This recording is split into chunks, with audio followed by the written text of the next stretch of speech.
Salamat sa pagbabalik sa Miss Laila Stories. Ang ating kwento ngayon ay mula kay Onyok. Ngunit bago tayo magumpisa, huwag sanang kalimutan na pindutin ang subscribe at mag-like sa video. Salamat! Simula pa lang ng aking pagkabata, alam ko nang hindi madali ang buhay sa probinsya. Ako si Onyok, 22 anyos, panglima sa 6 na magkakapatid. Lumaki ako sa isang maliit na baryo sa probinsya Miss Laila, kung saan ang araw-araw ay pauli-ulit lang, gising sa umaga, hanap ng pagkakakitaan, at uwi sa gabi na halos wala pa ring laman ang bulsa. Dahil sa kahirapan, hindi ako nakatapos ng pag-aaral. Nagkasya na lang ako sa kung anong trabahong meron. Minsan construction, minsan mangingisda, minsan wala. Pero kahit ganoon, hindi ko ininda ang hirap. Sanay ako sa pawis at dumi. Wala pa rin akong asawa, binata pa ako. Siguro dahil wala rin naman akong maibubuhay. Isang araw, dumating ang tito kong si Esteban mula Maynila. Isa siyang pulis doon, at minsan-minsan lang kung makadalaw sa amin. Umuwi siya para magbakasyon. Sa isang salusalo ng pamilya, habang nag-inuman kaming mga pinsan, naroon din si Tito Esteban. Naging tahimik ang pag-uusap namin, hanggang sa kinausap niya ako ng masinsinan. Gusto mo bang sumama sa Maynila, Onyok? May kakilala akong naghahanap ng tao sa hardware niya. Stay-in, may kwarto, libre ang bigas. Ayos na, di ba? Wika ni Tito Esteban. Para sa akin, isa itong pagkakataong hindi ko pwedeng palampasin. Wala akong maayos na trabaho sa probinsya, at kung tutuusin, wala rin naman akong kinabukasan doon. Kaya't matapos kong makausap ang mga magulang ko at tumayag sila, agad akong sumama kay Tito Esteban papunta na Maynila, Miss Laila. Pagdating namin doon, ipinakilala ako ni Tito kay si Rolando, kapwa niya pulis at may-ari ng hardware. Malugod akong tinanggap ni si Rolando, at agad akong pinatuloy sa maliit na kwarto sa itaas ng hardware. Hindi man malaki, ayos na rin. May sarili akong banyo at lutuan. Para sa akin, paraiso na ito kumpara sa dati kong kalagayan. Madali lang ang trabaho ko sa hardware Miss Laila. Maglilinis, mag-aayos ng paninda, at tutulong sa mga customer. Minsan, kapag maraming delivery, tumutulong din ako sa pag-aayos ng mga gamit. Pero hindi na ako sumasama sa biyahe. May sarili namang truck ang hardware, at ang driver pati ang 2 pahinante ang nag-asikaso ng deliveries. Pero ang mas malaking dahilan kung bakit ako kinuha ni si Rolando ay dahil gusto niyang may nakatira sa hardware para may nagbabantay. Hindi niya maasahan ang driver at mga pahinante dahil may mga pamilya sila at umuwi sila pagkatapos ng trabaho.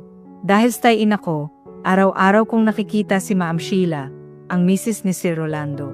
Siya ang namamahala sa hardware. Kung tutuusin, hindi siya mahirap mahalin. Maganda si Ma'am Sheila. Kahit 37 na siya at may 2 anak, napapanatili niya ang kaseksihan at kinis ng kutis niya. Pero may isang problema, masungit siya. Palagi siyang nakasimangot, mabilis uminit ang ulo, at mahigpit sa trabaho. Kapag mali ang ginagawa namin, napapagalitan agad kami. Pero kahit ganoon, hindi ko maiwasang humanga sa kanya. Sa tuwing papasok siya sa hardware, parang gumagaan ang pakiramdam ko, kahit alam kong susungitan na naman niya ako. Palagi ko siyang inaabangan, Miss Laila, sa tuwing papasok siya sa hardware. Hindi na siya maalis sa aking isipan. Minsan nga hindi ko mapigilan ang nararamdaman ko, kahit oras ng trabaho. Agad akong nagtutungo sa banyo. Doon ako nagpaparaos at pinagpapantasyahan ko si Ma'am Sheila. Sa paglipas ng mga buwan, lalong lumalim ang paghanga ko kay Ma'am Sheila. Naging parte na siya ng araw-araw kong buhay. Pakiramdam ko, hindi kumpleto ang araw ko kapag hindi ko siya nakikita. Ngunit nag-ingat din ako dahil baka malaman ni Ma'am Sheila magagalit sa akin. Pero isang araw, isang bagay ang nagbago sa pananaw ko sa kanya. Isang lihim na hindi ko inaasahan. Nahuli ko si Ma'am Sheila na may ibang lalaki. Hindi ko sinasadyang mahuli si Ma'am Sheila. Noong araw na yon, may hinahanap akong paninda sa gilid ng hardware nang makita ko siya, kasama ang isang lalaking hindi ko kilala. Sa una, inakala kong customer lang ito, Miss Laila. Pero nang lumingon ako, doon ko nakita ang isang bagay na nagpahinto sa tibok ng puso ko. Naghahalikan sila. Nakatago sila sa gilid, malayo sa paningin ng ibang tao. Pero hindi nila ako nakita. Nanginginig ang kamay ko. Hindi ko alam kung ano ang dapat kong gawin. Nagtagpo ang mga mata namin ni Ma'am Sheila. Nanlaki ang kanyang mga mata at agad siyang umurong palayo sa lalaki. Agad ding umalis ang lalaki, halatang natakot nang mahuli ko sila. Si Ma'am Sheila naman, hindi makatingin sa akin. Namutla siya at parang hindi makapagsalita. Hindi ko alam kung galit ako, nalulungkot, o natatakot sa nalaman ko. Pero isa lang ang sigurado, may itinatagong lihim si Ma'am Sheila. Kinahapunan, sarado na ang hardware. Nakaalis na ang ibang empleyado. Ako na lang at si Ma'am Sheila ang naiwan. Lumapit siya sa akin, mahinahon at hindi na masungit. Onyok, pwede ba kitang makausap? Wika niya. Hindi ako sumagot, pero tumango ako. Alam kong nakita mo, mahina niyang sabi. Pakiusap, huwag mong sabihin kay Rolando. Dagdag niya. Tahimik akong nakinig. Hindi ko alam kung ano ang sasabihin ko. Bibigyan kita ng pera, dugtong niya. Basta wala kang sasabihin kahit kanino. Anya at napatitig ako sa kanya. Hindi ko alam kung ano ang isasagot ko sa oras na yon, Miss Laila. Hanggang sa biglang may pumasok sa isipan ko. Noon ko naisip ang isang bagay na matagal ko nang gustong sabihin sa kanya. Hindi ko kailangan ng pera, ma'am, sagot ko. May gusto lang ako, dagdag ko. Ano ang gusto mo? Nalilitong tanong niya. Hindi ko agad siya sinagot at pinakiramdaman ko muna. Sa oras na yon, Miss Laila, mas lalong mag-init ang pakiramdam ko at lumakas ang loob ko dahil natuklasan ko ang lihim ni Ma'am Sheila. Matagal na kitang gusto, ma'am, pagbigyan mo lang ako isang beses. Lakas loob kong wika sa kanya. Nagkatinginan kami. Nakita ko ang gulat sa mukha niya. Alam niyang hindi pera ang gusto ko at alam niya kung ano yon. Hindi nakaimik si Ma'am Sheila sa sinabi ko, Miss Laila. Kita ko sa mukha niya ang gulat at pag-aalinlangan. Namula ang kanyang pisngi, pero hindi siya kumibo. Matagal siyang nanatiling tahimik, bago siya biglang tumalikod at umalis. Naiwan akong nakatayo, kinakabahan sa sinabi ko. Ano ba itong ginawa ko? Baka magsumbong siya kay Sir Rolando. Kinagabihan, hindi ako mapakali sa kwarto ko. Naisip ko kung ano ang iniisip ngayon ni Ma'am Sheila. Galit ba siya? Natatakot? O baka may ibang nararamdaman din siya? Hindi ako nakatulog sa gabing iyon, Miss Laila. Kinabukasan, maaga siyang pumasok sa hardware. Tulad ng dati, mahigpit ang kanyang mukha, pero may kakaiba sa kanyang kilos. Lumapit siya sa akin at bumulong, mamaya, usap tayo. Wika niya. Ramdam kong bumilis ang tibok ng puso ko. Ano kaya ang sasabihin niya? Dumaan ang buong araw na hindi ako mapakali, Miss Laila. Hanggang sa pagsapit ng hapon, nagpaiwan muli si Ma'am Sheila sa hardware. Ako lang ang tao roon, at siya. Nakatayo si Ma'am Sheila sa harap ko. Hindi na siya masungit. Sa halip, seryoso at halatang kinakabahan. Onyok, mahina niyang sabi. Pumapayag ako, basta mangako ka na hindi mo sasabihin kay Rolando ang nakita mo. Wika niya. Halos hindi ako makapaniwala sa narinig ko. Ang babaeng matagal ko nang hinahangaan, ang babaeng dati mahigpit at istrikto sa akin, ngayon ay pumapayag sa gusto ko. Nanginginig ang kanyang kamay nang hawakan niya ang braso ko. Tandaan mo, Onyok, walang makakaalam nito. Muling wika niya. Hindi agad ako nakapagsalita, Miss Laila, at tumango na lamang ako. Dahil hindi pa rin kasi ako makapaniwala. Ngunit may mga kondisyon si Ma'am Sheila. Hindi daw niya alisin ang mga suot pang itaas niya. Bawal ko daw siyang halikan habang ginagawa namin iyon at bawal ko din daw siyang hawakan. Umayag ako sa mga kondisyon niya. Ang mahalaga lang sa akin ay makuha ko sa kanya ang gusto ko. Sa mga panahong iyon, Miss Laila, isang beses pa lang ako nakaranas ng ganun at doon pa sa mga bayarang babae. Dahil hindi ko pa naranasan ang magkaroon ng kasintahan. Hanggang sa muling nagsalita si Ma'am Sheila, sabi niya mauuna daw siyang umakyat sa kwarto ko upang gagamit ng banyo at para makapaghanda. Para itong panaginip sa akin at hindi pa rin ako makapaniwala na ang matagal ko nang pinagbapantasyahan na si Ma'am Sheila ay maangkin ko na. Nag-init na ang pakiramdam ko sa oras na yon, Miss Laila, na may halong excitement. Nag-umpisa na rin na magwala si Junjun ko. Iniisip ko kung sa paanong paraan ko yun gagawin kay Ma'am Sheila dahil hindi pa ako expert. Ngunit marami na akong napapanood na video at naisip ko na gayahin ko na lang ang mga yon. Lumipas pa ang mga ilang minuto, sumunod na rin ako kay Ma'am Sheila sa kwarto ko. Kumatok muna ako sa pinto at narinig ko mula sa loob na pumasok na daw ako.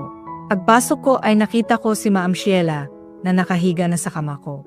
Nakabalot gamit ang aking kumot at nagsabi siya ng, "Ready na ako." Nang marinig ko iyon, ay para itong magandang musika sa aking tenga. Agad akong lumapit sa kanya, ngunit muli niyang ipinaalala ang mga kondisyon niya na bawal kong gawin. Tumango na lamang ako at wala na akong sinayang na oras pa. Dahan-dahan kong inalis ang kumot at tumambad sa akin ang animoy napakagandang tanawin. Natakam ako sa aking nakita. Mabilis kong inalis lahat ng aking mga sagabal sa katawan. Napansin ko sa mga mata ni Ma'am Sheila ang pagkagulat nang makita niya ang dinadala ko. Kanina pa kasi ito nagwawala at hindi naman sa pagyayabang Miss Layla, nabiyayaan ako ng kalakihan. Nang makapwesto na ako, ay mas lalo na akong nawala sa aking sarili nang maglapat na yung sa aming dalawa. Noong una ay nahirapan makapasok dahil sa kalakihan ngunit naging maayos din na papikit na lang si Ma'am Sheila at nawala na rin siya sa kanyang sarili. Yung mga kondisyon niya ay hindi na nasunod at hindi niya ako napigilan. Nang matapos na kami ay wala kaming imikan, hindi muna kami bumangon at nagpapakiramdaman. Hanggang sa muli akong kumilos, wala na siyang tanggi sa kahit anong gawin ko sa kanya at sa pangalawang pagkakataon ay muli kaming nakatapos.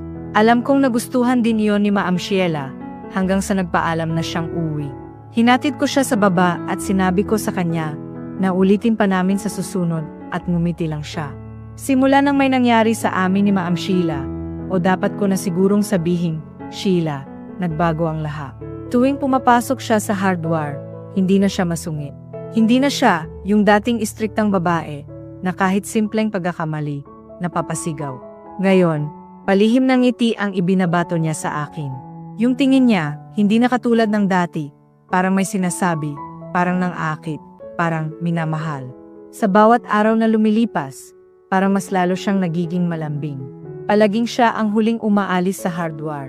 Palaging may dahilan para magpaiwan. At sa bawat pagkakataong iyon, inuulit namin ang bawal naming ugnayan sa loob ng kwarto ko, sa likod ng stockroom, kung saan walang nakakakita. At kahit ilang beses pa yon mangyari, parang hindi kami nagsasawa. Parang mas lalong tumitindi, lalong lumalalim. Hanggang sa isang araw, habang magkasama kami sa loob ng kwarto, tumingin siya sa akin na may lungkot sa mga mata. "Onyok, hindi ko na alam kung paano ko itatama to. Pero gusto na kitang makasama, kahit alam kong mali. Para akong binuhusan ng malamig na tubig. Kasi totoo, hindi lang siya yung nahulog. Ako rin.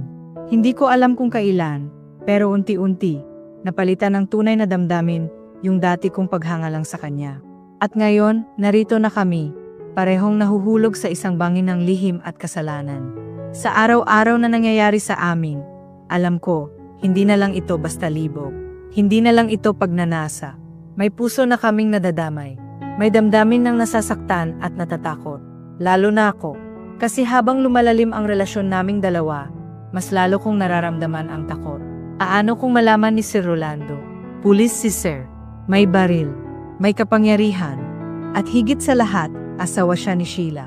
Isang gabi, habang mag-isa ako sa kwarto, hindi ako mapakali. Hindi ko mapigilan ang mga tanong sa isip ko.